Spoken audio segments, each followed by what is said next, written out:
itu yang kami perlu.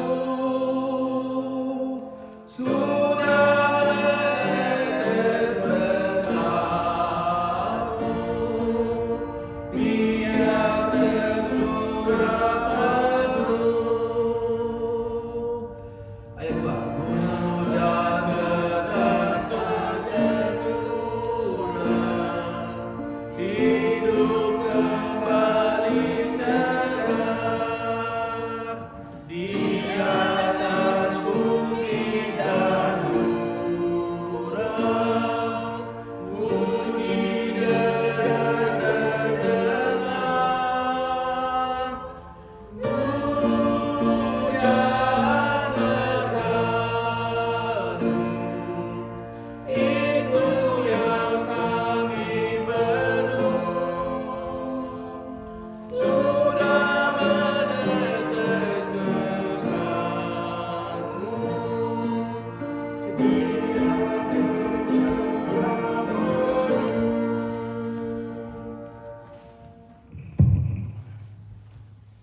Horas Kemahiran semua, kita akan masuk dalam pelayanan firman. Sebelumnya mari kita berdoa memohon tuntunan Roh Kudus. Ya Tuhan, kami sungguh bersyukur untuk penyertaan-Mu bagi kami semua di tengah kondisi alam yang cukup dingin di hari ini, tetapi diselimuti dengan cahaya matahari. Kami dimungkinkan Tuhan untuk datang bersama-sama di rumah-Mu yang kudus ini, memuji dan membesarkan nama-Mu, tapi juga mendengarkan firman-Mu bagi kami semua. Hadirlah dengan kuasa Roh Kudus-Mu, masuklah dalam hati dan pikiran kami, mampukan kami untuk membaca, untuk mendengar, dan untuk mengerti serta menghayati firman-Mu ini di dalam seluruh kehidupan kami. Bersabdalah ya Tuhan, kami sambut sabda-Mu. Amin. Kejadian pasal 12 ayat 1 sampai ayatnya yang ke-5, yang diberi judul Abram dipanggil Allah. Berfirmanlah Tuhan kepada Abram, pergilah dari negerimu dan dari sanak saudaramu dan dari rumah bapamu ini ke negeri yang akan kutunjukkan kepadamu. Aku akan membuat engkau menjadi bangsa yang besar dan memberkati engkau serta membuat namamu masyhur, dan engkau akan menjadi berkat. Aku akan memberkati orang-orang yang memberkati engkau dan mengutuk orang-orang yang mengutuk engkau, dan olehmu semua kaum di muka bumi akan mendapat berkat. Lalu pergilah Abram seperti yang difirmankan Tuhan kepadanya, dan Lot pun ikut bersama-sama dengan dia. Abram berumur 75 tahun ketika ia berangkat dari Haran. Abram membawa Sarai istrinya dan Lot anak saudaranya dan segala harta benda yang didapat mereka dan orang-orang yang diperoleh mereka di Haran. Mereka berangkat ke tanah Kanaan lalu sampai di situ. Demikianlah berita Alkitab bagi kita semua di saat ini.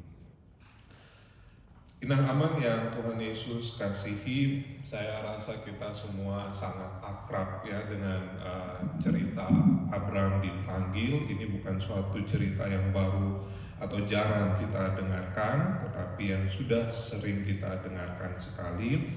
Tetapi di hari ini kita diminta untuk merenungkannya di bawah terang tema diberkati untuk menjadi berkat. Blessed to be a blessing. So John, it is the theme for our preaching or our Bible today. It is about Abram. He was called by God and God promised to bless him. I think if you read the Bible diligently, you also recognize that story. Nah, inang aman yang Tuhan Yesus kasihi, siapa yang diberkati dalam cerita ini? Sudah pasti Abram. Belum Abraham ya, waktu itu namanya masih Abram. Nanti di pasal 17 baru namanya disebutkan sebagai Abraham. Siapa yang memberkati dia? Allah. Itu semua kita sudah tahu. Tetapi mengapa Abraham yang dipilih untuk diberkati Allah?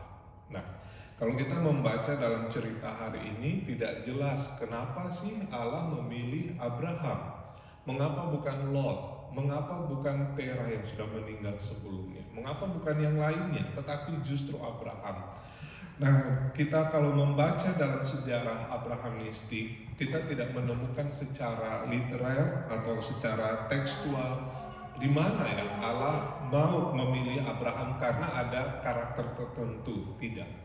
Itu artinya Allah memilih dan memberkati Abraham karena kehendaknya, karena kedaulatannya, bukan karena keistimewaan Abraham. Semata-mata hanya karena Allah memang mau untuk memanggil Abraham dan memberkatinya. Nanti kemudian baru kita lihat Allah punya rencana Abraham untuk menjadi berkat bagi bangsa-bangsa.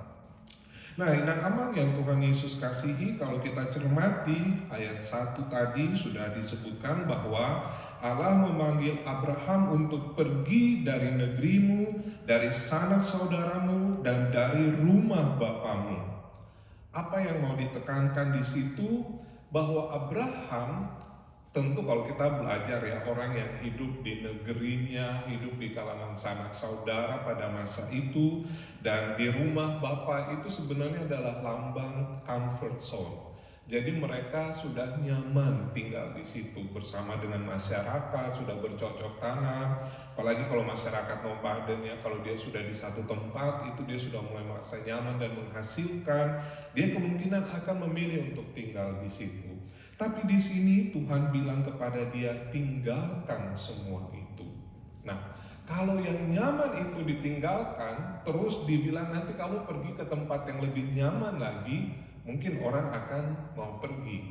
Tapi ini Allah bilang kepada dia, tinggalkan semua itu lalu pergi ke negeri yang akan kutunjukkan kepadamu. Artinya belum tahu nih kira-kira kayak bagaimana, apakah lebih baik ataukah lebih buruk. Itu sama sekali tidak ada di bayangan Abraham pada saat itu. Nah, karena itu Ibu Bapak yang Tuhan Yesus kasihi, cerita ini menjadi menarik karena kita bisa lihat bahwa Abram tanpa banyak bertanya, nanti di akhir cerita juga ayat 4 dan 5, tanpa banyak bertanya, Abram lalu berjalan atau pergi seperti yang diperintahkan Tuhan.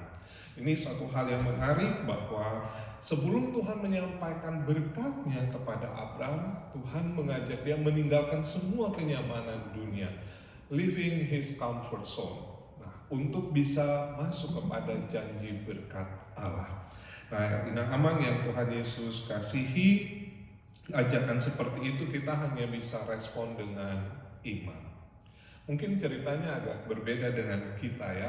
Kalau kita datang dan sebelum sampai di sini kita sudah tahu dari Indonesia, oh kita mau ke Amerika. Jadi sudah ada bayangan Amerika sebagai negara yang mungkin maju, yang hebat. Tapi ketika kita datang itu tidak mudah seperti yang kita bayangkan. Saya yakin Inang Amang ketika datang, saya belum cerita ya dengan semua Inang Amang bagaimana pengalaman datang pertama di sini, tapi saya sangat yakin tidak semua kita smooth. Pasti ada tantangan, mulai dari culture shock dulu. Dan mungkin tidak semua kita waktu datang di sini sudah punya bayangan, oh saya akan hidup seperti apa di Amerika, oh saya akan jadi bos, atau saya akan jadi tentara atau apa, tidak. Kita belum punya bayangan itu. Pasti kita masih gelap ini juga ya, dalam kondisi ini kita sama dengan Bapak Abraham. Tapi apa yang membuat kita datang ke sini? Kalau mungkin kita sudah punya bayangan, oh di Indonesia situasi tidak terlalu bagus, atau saya mau mencari peluang yang lebih baik di Amerika. Di sini mungkin kita agak berbeda dengan Bapak Abraham, karena Bapak Abraham justru meninggalkan kenyamanannya untuk masuk ke negeri yang tidak diketahui seperti apa. Kita mungkin berbeda, kita justru datang ke sini untuk bisa merasa lebih nyaman. Tapi mungkin ketika kita datang mengalami pertama tidak seperti yang kita bayangkan. Mungkin kita harus struggle yang luar biasa. Nomor 1 struggle dengan snow dulu ya. Mungkin waktu datang itu snow belum banyak seperti saya di sini beberapa tahun, tapi baru tahun ini merasakan snow yang sangat banyak begitu seperti kemarin. Jadi mungkin Inang Amang punya pengalaman, kita berbeda-beda. Tapi pertanyaannya, mengapa kita mau datang? Mengapa kita datang saja ke negeri yang belum kita ketahui ini seperti apa? Kalau kita bercermin dari kisah Abraham, Inang Amang, saudara-saudari jemaat, sederhana.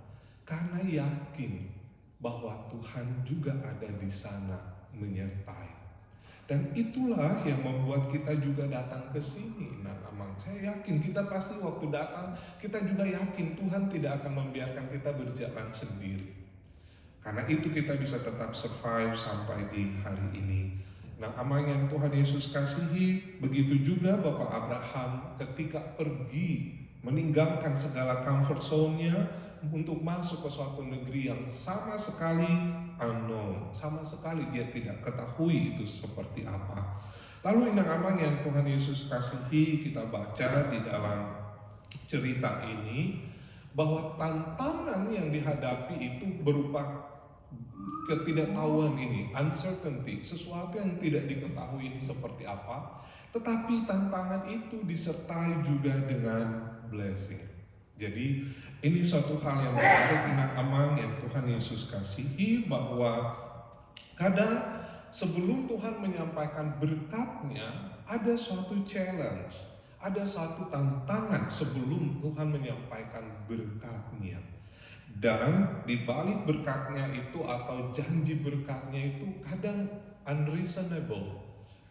We may think we cannot accept it. It is not logic. Apa yang disampaikan Tuhan, berkat itu mungkin sesuatu yang tidak bisa kita terima. Contohnya apa? Kita lihat di dalam ayat 2 itu, ketika Tuhan menyampaikan berkat kepada Abraham, "Aku akan membuat engkau menjadi bangsa yang besar." Ini kan suatu hal yang nampaknya mustahil. Kenapa mustahil? Orang di pasal 11 kalau kita baca ya di dalam silsilah keturunan Terah itu sudah dibilang dalam ayat 30, Sarah itu mandul, she was barren. Jadi karena itu tidak mungkin. Itu kalau Inang Amang kita membaca cerita ini dan menempatkan diri pada posisi Abraham, ini Tuhan ini lagi main rumah kecil atau lagi dongeng-dongeng ini? Sudah dipanggil dari comfort zone, keluar pergi kemana tidak tahu, terus dibilang nanti kamu akan menjadi bangsa yang besar. Bagaimana mungkin, sedangkan istri saya mandul, saya sudah tua di sini 75 tahun disebutkan. Bagaimana mungkin itu bisa terjadi? Jadi kita mungkin juga akan, kalau dalam posisi Abraham, kita akan bilang kayak nonsense ini janji Tuhan ini, susah untuk diterima. Tapi justru di sanalah Inang Amang yang Tuhan Yesus kasihi, janji berkat Allah itu disampaikan. Jadi karena itu saya selalu bilang, memang ada tantangan sebelum memperoleh berkat, ada tantangan. Tetapi tantangan itu harus dilihat dengan iman kita untuk bisa melihat janji berkat Allah. Dan janji berkat Allah itu kayaknya ini tidak masuk akal, tidak mungkin, tidak bisa kita terima dengan logika. Tapi di sanalah cara Allah bekerja, dan itu hanya bisa kita mengerti dengan iman.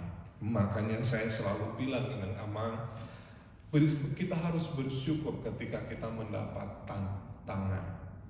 Karena dengan iman kita harus yakin di balik tantangan ada berkat yang menanti. Itu harus menjadi komitmen kita. Tantangan apapun akan ada. Tidak ada orang Kristen yang hidup tanpa tantangan. Tapi kita harus optimis dan yakin betul di balik tantangan ada berkat yang Tuhan sediakan bagi kita. Termasuk bagi jemaat kita. Kita menghadapi tantangan, tapi harus kita tetap optimis dan percaya ada berkat yang Tuhan sediakan bagi kita di depan. Kita tidak tahu seperti apa. Sama Bapak Abraham tidak tahu ini seperti apa akan terjadi. Tapi yakinlah, hanya dengan iman kita bisa mengerti ada berkat Tuhan yang dijanjikan. Nah, Inang Amang yang Tuhan Yesus kasihi, selanjutnya kita membaca cerita ini. Ketika saya mempersiapkan teks khotbah, kemudian saya melirik sejenak pada pengertian kata berkat. Lalu saya cari di referensi di kata Ibraninya, berkat itu dari kata berbarakah atau berakyah. Nah, barak atau berakyah itu ternyata punya dua arti. Yang satu artinya bisa blessing, tetapi yang kedua juga artinya kneel, to kneel or to bless. Nah, itu bisa kita baca misalnya di tadi Amang membuka dengan Mazmur ya, kutipan Mazmur 95 ayat 6, itu kita bisa baca di sana Inang Amang, dikatakan, masuklah, marilah kita sujud menyembah, berlutut di hadapan Tuhan yang menjadikan kita. Mazmur 95 ayat 6. Nah, kata berlutut itu sebenarnya punya akar kata yang sama dengan berkat, berakyah. Nah, apa maksudnya itu, Inang Ama? Artinya kita harus sadar dalam posisi berlutut menghadap Tuhan, berkat itu hanya datang dari Tuhan. Berkat itu datang dari Tuhan, dan untuk menerimanya kita perlu menyadari kita hanya manusia yang lemah, yang terbatas, yang kecil, dan karena itu Tuhan memberikan berkat untuk kita. Kita bukan orang hebat yang kuat perkasa lalu Tuhan berikan berkat. Kalau konsep itu kita akan nanti menganggap diri hebat. Tidak.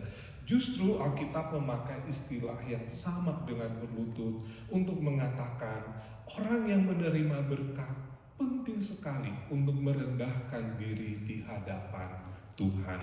Jadi karena itu kita lihat dalam cerita ini Bapak Abraham dengan betul-betul menyerahkan diri kepada Tuhan, merendahkan diri di hadapannya, dan mengizinkan Tuhan bekerja untuk menyatakan berkat kepada Bapak Abraham.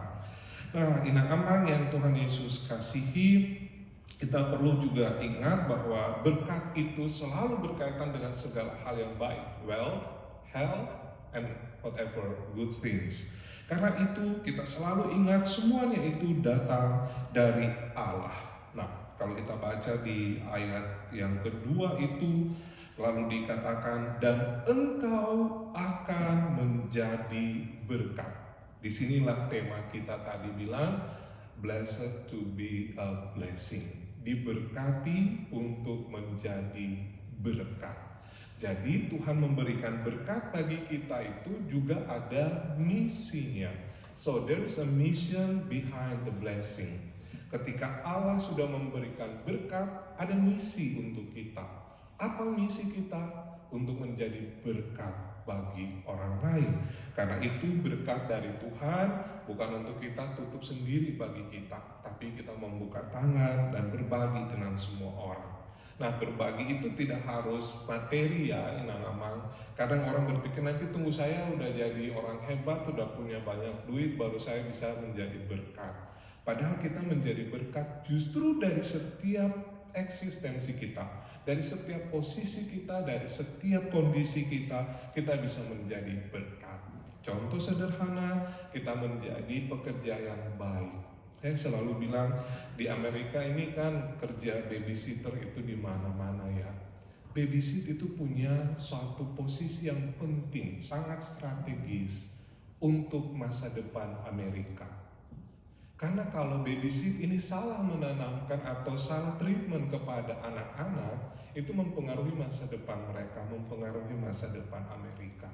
Karena itu babysit, mungkin kalau kita di Indonesia babysit tidak terlalu penting, tapi orang Amerika, kita menjadi babysit yang baik, kita menjadi berkat bagi mereka, bagi anak-anak mereka. Kita tidak punya pendidikan yang tinggi, kita tidak punya banyak harta, tapi dari hal yang kecil itu kita bisa menjadi berkat bagi banyak orang. Saya ingat ketemu Ina waktu itu, kita cerita di sini ya, ada cerita waktu itu sempat juga jadi delivery, kerja delivery. Delivery mungkin bagi kita orang berpikir itu biasa aja Ina Amang. Tapi kalau dalam kondisi terjepit baru kita bisa merasakan benar ini delivery ini peran yang sangat penting. 2 tahun lalu saya sakit sendiri di sana, tidak ada orang waktu itu, housemate juga tidak ada. Yang saya tunggu-tunggu selalu Tuhan mengirimkan delivery. Jadi dalam konteks itu saya merasa delivery itu benar-benar menjadi berkat untuk saya. mau obat, mau makanan. Padahal kalau kita sehat, mungkin delivery ini kita hanya butuh waktu, kita perlu barang-barang atau buku dan seterusnya. Tapi ternyata mereka bisa menjadi berkat yang luar biasa. Inang amang yang Tuhan Yesus kasihi, menjadi berkat di setiap kesempatan, dari segala yang kita miliki, apa yang kita punya ini. Seperti tadi Inang menyanyikan lagu, pakailah aku jadi hambamu, bawa terang ke dunia gelap, jadikan aku saluran berkat bagi umatmu yang hidup resah. Kita dipanggil untuk itu, Inang Amang. Tidak muluk-muluk dengan punya banyak uang. Oke, itu satu sisi perlu, tetapi di lain sisi, dari segala hal yang kita miliki, kita menjadi berkat. Selanjutnya, Inang Amang yang Tuhan Yesus kasihi, kalau kita membaca ayat ini ya, ayat 3 ini satu hal yang menarik belakangan ini. Ketika kita membaca ayat ini, Tuhan mengatakan, aku akan memberkati orang-orang yang memberkati engkau dan mengutuk orang-orang yang mengutuk engkau. Ayat ini seringkali dikutip pada saat kemarin konflik Palestina dan Israel. Banyak sekali orang mengutip itu dan mengatakan kita harus support Israel karena ini firman Tuhan sudah mengatakan seperti ini. Nah, Inang Amang, saya tidak menyalahkan pendapat seperti itu karena memang ada dimensi benarnya, tapi kita harus mengerti Alkitab maksudkan apa. Di dalam ayat ini kalau kita baca, Allah mengatakan Allah memberkati itu belum Israel, baru engkau Abraham, ya, belum sampai pada anak cucunya. Karena dia belum punya juga anak cucu, baru di Abraham sendiri. Nanti baru Abraham menjadi berkat untuk banyak bangsa, termasuk juga keturunannya. Tapi catatan pertama kita harus ingat ayat ini itu fokusnya kepada Abraham tunggal, bukan kepada Abraham sebagai bangsa Israel. Nah, kalau begitu kenapa orang bisa menafsirkan ini maksudnya kepada umat Israel? Karena kalau kita baca terus di dalam kitab Taurat, nanti di kitab Bilangan kita ketemu lagi ungkapan seperti ini ketika apa? Inang Amang mungkin masih ingat, yaitu ketika Raja Balak dari Moab itu meminta Bileam datang untuk mengutuk Israel. Ya, kisah keledai Bileam yang bisa berbicara itu. Nah, di dalam Bilangan 24 ayat 9 itu juga diungkapkan hal yang sama ketika Bileam menyampaikan nubuatannya itu. Nah, Bileam bukannya mengutuk Israel, malah memberkati Israel. Lalu dia juga mengatakan di ayat 9, orang-orang yang memberkati engkau akan diberkati, dan yang mengutuk akan dikutuk. Nah, di situ kata engkau sudah dimengerti sebagai Israel, sebagai satu bangsa. Jadi sudah terjadi peralihan ya, Inang Amang, dari yang dibilang kepada Abraham, sekarang sudah dibilang kepada umat Israel. Jadi di konteks itu sebenarnya yang tadi orang-orang kutip itu benar, karena itu yang dimaksudkan adalah Israel. Nah, tapi kita harus ingat bahwa tidak serta-merta orang yang memberkati Israel dalam pengertian Israel diberkatilah engkau lalu kita akan diberkati. Tidak serta-merta seperti itu. Karena di dalam Alkitab juga banyak bangsa yang lain yang justru menjahili Israel karena mereka dipakai Tuhan. Contoh sederhana, kalau kita baca di Yosua 7 misalnya, kisah Israel berperang dengan bangsa Ai. Waktu para pengintai diutus ke sana, mereka bilang, oh ini bangsa ini kecil, gampang, kita bisa pakai 3.000 atau 5.000 orang kita utus mengalahkan mereka. Apa yang terjadi? Ternyata bangsa Ai malah mengalahkan Israel. Bukan Israel yang mengalahkan mereka. Kenapa? Karena ada perbuatan dosa satu orang yang dilakukan. Siapa? Akan mencuri barang rampasan, barang-barang yang dikuduskan untuk kemah suci. Perbuatan satu orang itu membuat Israel tidak disenangi Tuhan, lalu dikalahkan oleh bangsa Ai. Artinya apa Inang Amang? Ada bangsa yang Tuhan pakai juga untuk menghukum Israel. Jadi tidak selamanya orang yang melakukan kejahatan kepada Israel itu lalu dia nanti juga Tuhan akan balas kejahatan untuk dia. Belum tentu. Karena Alkitab menunjukkan bisa saja Tuhan memakai bangsa itu untuk menegur Israel. Contoh lain, para nabi kita baca Yesaya, Yeremia, Yehezkel, mereka semua sampai nabi-nabi kecil semua mengkritisi Israel. Bahkan ibadah-ibadah mereka dikritisi, bahkan dikecam sangat tegas oleh para nabi. Tetapi apa? Mereka bukan dikutuk Tuhan, malah memang Tuhan mengutus mereka untuk melakukan hal itu. Jadi jangan cepat-cepat kita memakai kutipan Kejadian 12 ini untuk mengutuk Israel atau mengutuk Palestina atau bangsa yang melawan Israel. Konteksnya harus kita mengerti, jangan sampai kita salah kaprah dengan ayat-ayat seperti itu. Nah, karena itu Inang Amang yang Tuhan Yesus kasih, kalau Israel salah, Tuhan akan menghukum. Kita bisa bilang, oh ini salah, tidak sesuai dengan kehendak Tuhan. Tetapi kalau memang mereka benar, ya kita juga perlu bilang mereka benar. Jadi kita mengutip ayat Alkitab, tapi harus kita mengerti konteksnya, jangan sampai salah.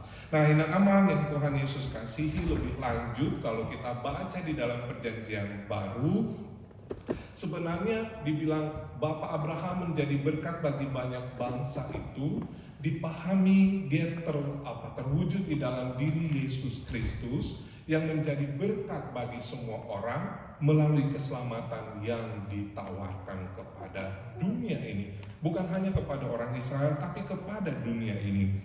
Saya baca contohnya di dalam Galatia 3 ayat 8, 9, dan 14. Dan kitab suci yang sebelumnya mengetahui bahwa Allah membenarkan orang-orang bukan Yahudi oleh karena iman, telah terlebih dahulu memberitakan Injil kepada Abraham. Olehmu segala bangsa akan diberkati. Jadi mereka yang hidup dari iman, merekalah yang diberkati bersama-sama dengan Abraham yang beriman itu. Ayat 14, Yesus Kristus telah membuat ini supaya di dalam Dia berkat Abraham sampai kepada bangsa-bangsa lain, sehingga oleh iman kita menerima roh yang telah dijanjikan itu. Jadi di sini dalam Perjanjian Baru perspektif berkat Abraham itu ditujukan kepada semua bangsa, yaitu berupa keselamatan di dalam diri Kristus. Jadi Inang Amang bisa lihat ya proses dari mulai janji kepada Abraham yang bersifat individual, kemudian menjadi bagi keluarga, kemudian menjadi Israel sebagai bangsa, dan sampai di Perjanjian Baru itu berkat bagi seluruh bangsa melalui Yesus Kristus. Nah, Inang Amang yang Tuhan Yesus kasihi, kita membaca di ayat 4 sampai 5 betapa Abraham dengan sangat tulus, dengan sangat taat, tanpa banyak pertanyaan, tidak ada pertanyaan malah. Abraham lalu berjalan bersama dengan keluarga dan apa yang ada padanya untuk menjalani apa yang Tuhan sediakan bagi dia, dan itulah iman. Nah, Inang Amang yang Tuhan Yesus kasihi, saya yakin kita pun berjalan bersama di dalam iman. Kita tidak tahu hari esok akan ada apa yang terjadi, tapi kita yakin saja Tuhan tidak meninggalkan kita sendiri, sebagaimana Tuhan sudah berfirman kepada Bapak Abraham. Ia akan juga menyertai kita semua, menyertai anak-anaknya. Yang tadi kita baca, Paulus bilang di dalam Galatia itu, berkat ini bagi kita semua yang percaya, yang beriman di dalam Kristus. Karena itu, mari kita terus melangkah menghadapi berbagai tantangan hidup kita. Ingatlah, di balik tantangan yang kita hadapi, ada berkat yang menanti. Challenges come, but so do blessings. Itu sangat penting kita ingat. Tantangan ada, tapi berkat selalu ada di balik itu. Amin. Amin. Inang Amang semua kita berdoa. Puji syukur kepadamu ya Tuhan, kami boleh membaca dan merenungkan berita Alkitab ini. Kiranya Engkau meneguhkan iman kami, sebagaimana Bapa Abraham juga tetap teguh imannya kepadamu untuk menghadapi berbagai tantangan yang beliau tidak ketahui, meninggalkan zona nyamannya dan masuk kepada dunia antah berantah yang tidak tahu apa yang akan dihadapi. Tapi hanya dengan iman ia berjalan untuk menyusuri seluruh lorong-lorong hidup yang menanti ke depan. Kiranya Tuhan mampukan kami juga untuk bisa belajar punya iman yang teguh. Kami bisa tetap melangkah menghadapi berbagai tantangan kehidupan kami, dan kami selalu yakin di balik tantangan apapun yang kami hadapi, ada berkat Tuhan yang menanti bagi kami. Tuhan tolong kami semua dalam setiap persoalan yang kami hadapi, di dalam persekutuan gereja, di dalam persekutuan keluarga rumah tangga kami, di dalam tempat-tempat kami bekerja dan belajar. Tuhan tolong kami untuk tetap kuat menghadapi semua tantangan, karena rindu untuk menikmati berkat Tuhan di balik tirai-tirai tantangan yang kami hadapi. Terima kasih banyak Tuhan, teguhkanlah iman kami untuk bisa menjadi berkat bagi dunia ini melalui pekerjaan, melalui apapun yang kami miliki, sekecil apapun Tuhan. Tolong kami untuk bisa terus menjadi berkat dalam seluruh kehidupan kami. Biarlah HKBP ini dipakai Tuhan menjadi berkat bagi orang-orang di sekeliling ini, bagi New York City, bagi Amerika, bahkan bagi dunia ini. Terima kasih Tuhan. Amin. Indah aman yang Tuhan Yesus kasihi, kita akan memberikan tanda-tanda syukur kita.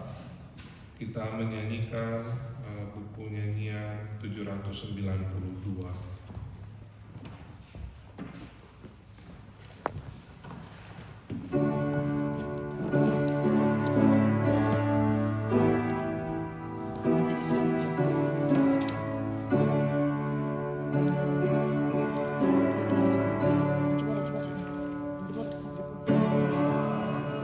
Amin.